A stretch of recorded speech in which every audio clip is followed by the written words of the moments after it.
మన తండ్రి కుమార పరిశుద్ధాత్మ దేవునికి వందనాలు స్తోత్రాలు చెల్లించుకుంటూ దేవుడి దినమందు మనకిచ్చిన వాక్యం యెషయా గ్రంథము 49వ అధ్యాయము 25-26 వచనాలు చదువుకుందాం. నీతో యుద్ధం చేయ వారితో నేనే యుద్ధం చేసేదను, నీ పిల్లలను నేనే రక్షించేదను. యెహోవానైన నేనే నీ రక్షకుడననియు, యాకోబు బలవంతుడు నీ విమోచకుడనియు మనుషులందరూ ఎరుగునట్లు అని తెలియచేస్తున్నాడు. మనుషులందరూ ఎరుగునట్లుగా నేను ఈ కార్యం చేస్తాను, మనుషులందరూ ఎదుట నేనే నీ దేవుడనని తెలియచేస్తాను, నేను రక్షించేవాడు నేనే అని తెలియచేస్తాను అని దేవుడు ఇక్కడ వాగ్దానం చేస్తున్నాడు ఇజ్రాయేలీలకి. ఇజ్రాయేల్ దేవుడు అని చెప్పుకుంటున్న దేవుడు వారిని విమోచిస్తాడని, వారిని చేరదీస్తాడని, వారిని రక్షించుకుంటాడని అనేక వాక్యాలు తెలియచేయబడుతుంది. నీతో యుద్ధం చేయవారితో నేనే యుద్ధం చేసేదను అని దేవుడు తెలియచేస్తాడు. ఇప్పుడు చేస్తున్నారు కదా, వాళ్ళొక్కళ్లే కాదు, ఇరానీలు ఒక్కళ్లే కాదు యుద్ధం చేసేది. ఇజ్రాయెల్ చుట్టుపక్కల అంతటా కూడా ఉగ్రవాద రాజ్యములు స్థాపింపబడ్డాయి. ఈ ఇరానీల ప్రోద్బలంతో ఉగ్రవాదుల రాజ్యములు స్థాపింపబడి అప్పుడప్పుడు యుద్ధములు చేస్తూనే ఉన్నారు. సడన్ గా యుద్ధములు చేస్తూ ఉంటారు. సడన్ గా ఆ మధ్య మనం విన్నాం, ఎవరికి చెప్పకుండా చొరబడిపోయి ఇజ్రాయెల్ దేశంలో అనేక మందిని చంపేసి అనేక మందిని చెరదీసుకుని పోయి హింసలు పెట్టి ట్రంప్ వచ్చిన తర్వాత మళ్ళీ వాళ్ళకి విడుదల కలుగు చేసిన విధానాన్ని మనం చూస్తున్నాం. అలాగా ఇజ్రాయెల్ చుట్టుపక్కలంతా శత్రు సైన్యాలే ఉన్నాయి, శత్రు మోకలే పాలన చేస్తున్నాయి. వారితో పాటుగా ఈ ఇరానీయులు కూడా, ఇరాన్ అధ్యక్షుడు కూడా మొదటగా కవ్వించి ఇజ్రాయెల్ మీద యుద్ధం ప్రారంభించారు. కనుక దేవుడు అయిన యెహోవా మనకి ఇశ్రాయేలీయులకు తెలియచేస్తున్నాడు, నీతో యుద్ధం చేసే వారితో నేనే యుద్ధం చేసేదను అని వాగ్దానం చేస్తున్నారు. ఇప్పుడు చేస్తున్నారు అదే, దేవుడే వారి పక్షాన యుద్ధం చేస్తున్నారు కనుకనే వారు జయం పొందుతున్నారు.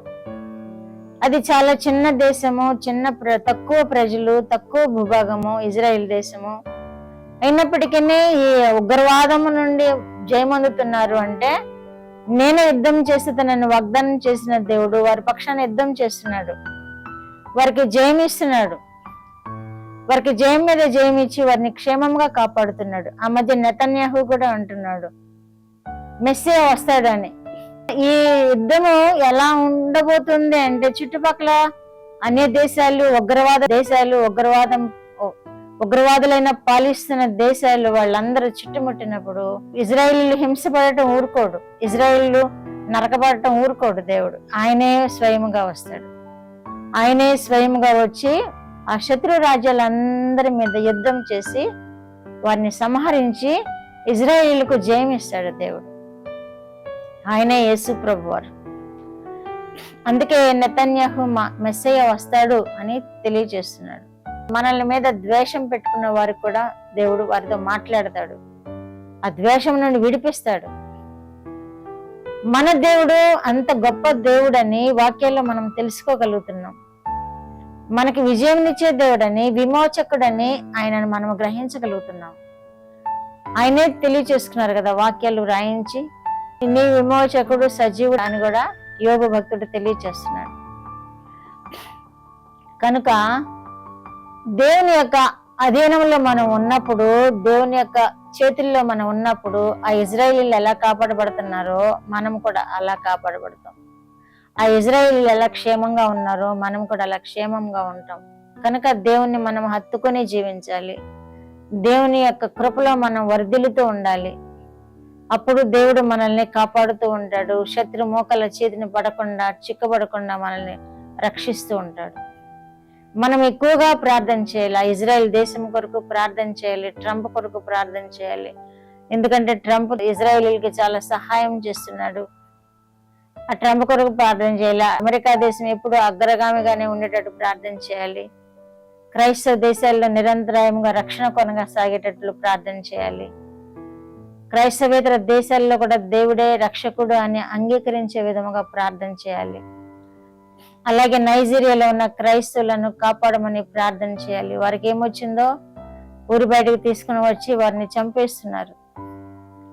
కనుక నైజీరియా వాళ్ళు చంపేస్తున్నారు అంటే వాళ్ళ దేవుడికి వాళ్ళు న్యాయం చేస్తున్నామని అనుకుంటున్నారట.